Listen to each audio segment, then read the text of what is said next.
আকাশবাণী কলকাতা জেলার চিঠি জলপাইগুড়ি জেলা থেকে পাঠিয়েছেন আমাদের সংবাদদাতা চন্দনা চৌধুরী। জলপাইগুড়ি জেলায় প্রবল গরম থেকে বেশ কিছুটা হলেও স্বস্তি মিলেছে মাঝে মধ্যেই। হালকা বা মাঝারি বৃষ্টি হয়েছে। গত 25শে মে বিদ্রোহী কবি কাজী নজরুল ইসলামের 125তম জন্মজয়ন্তী উপলক্ষে কবি প্রণাম আয়োজন করেছিল জেলার তথ্য ও সংস্কৃতি দপ্তর। যথাযোগ্য মর্যাদায় ভাবগম্ভীর পরিবেশে আনন্দচন্দ্র কলেজের সভাকক্ষে নানা অনুষ্ঠানের মধ্যে দিয়ে দিনটি উদযাপিত হয়। সুস্বাদু স্বাস্থ্যকর ফসল কাউন বিলুপ্তির পথে। অনেকেই কাউন চেনেন, অনেকে আবার চেনেনও না। তবে উত্তরের জলপাইগুড়ি জেলায় দেখা মিলল হারিয়ে যেতে বসা এই চালের। অনেকেই হয়তো ভাবছেন এই কাউন চাল আবার কেমন।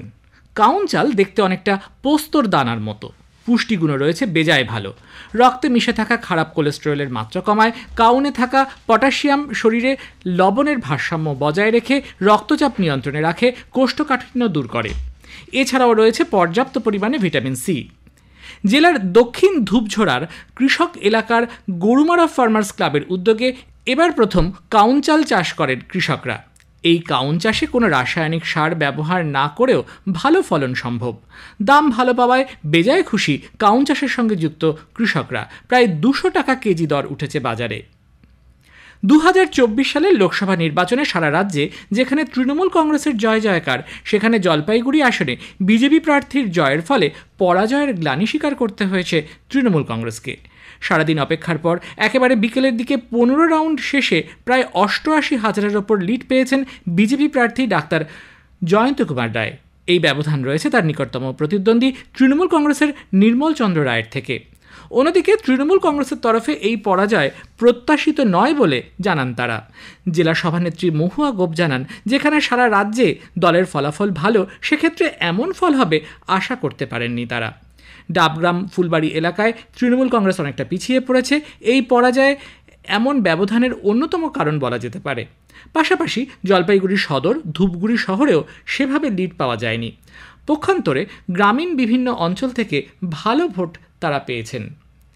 বিশ্ব চা দিবসে চাকে আন্তর্জাতিক পানীয়ের মর্যাদা দেওয়ার দাবি উঠেছে। মানুষের জীবনের সঙ্গে চা এমন একটি পানীয় যা জড়িয়ে রয়েছে সবসময়ই। দিনের শুরু চা পান ছাড়া তো ভাবাই যায় না।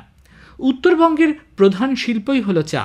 বিশ্ব চা দিবসের প্রাক্কালে প্রতি বছরের মতো চলতি বছরেও নর্থ বেঙ্গল টি প্রডিউসার ওয়েলফেয়ার অ্যাসোসিয়েশনের পক্ষ থেকে শিলিগুড়ি হাসমিচক মোড়ে পথ চলতি মানুষকে চা খাওয়ানো হয়। পাশাপাশি চায়ের গুরুত্ব নিয়ে চর্চা করা হয়।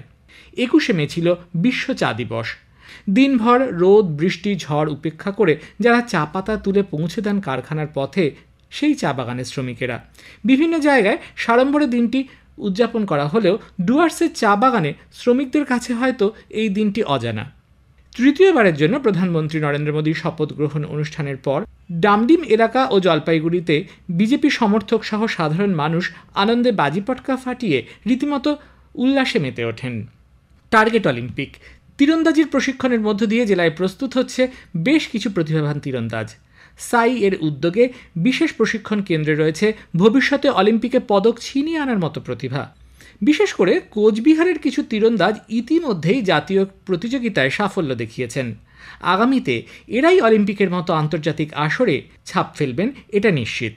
জলপাইগুড়ি তথা ডুয়ার্সেও লুকিয়ে রয়েছে অনেক প্রতিভাবান তীরন্দাজ। তবে স্থানীয় আদিবাসীদের মধ্যে উন্নত মানের এবং তীরন্দাজির 3টি প্রতিযোগিতামূলক বিভাগে অংশগ্রহণ নেওয়ার মতো সরঞ্জাম না থাকায় অনেক প্রতিভা সঠিকভাবে বিকশিত হতে পারেনি। তার মধ্যেও কণিকা রায় এই নামটি যথেষ্ট সাড়া জাগিয়েছে। সাই প্রশিক্ষণ কেন্দ্রের তীরন্দাজি বিভাগের প্রশিক্ষক পুনিত কুমার বলেছেন, চা বাগানে মূলত বাঁশের তীর দিয়ে স্থানীয়রা অনুশীলন করেন, কিন্তু এছাড়াও যে আরও অনেক উন্নত সরঞ্জাম রয়েছে তারা সেই সুযোগ থেকেই বঞ্চিত। জেলার চিঠি শেষ হলো। জলপাইগুড়ি জেলা থেকে পাঠিয়েছেন আমাদের সংবাদদাতা চন্দনা চৌধুরী।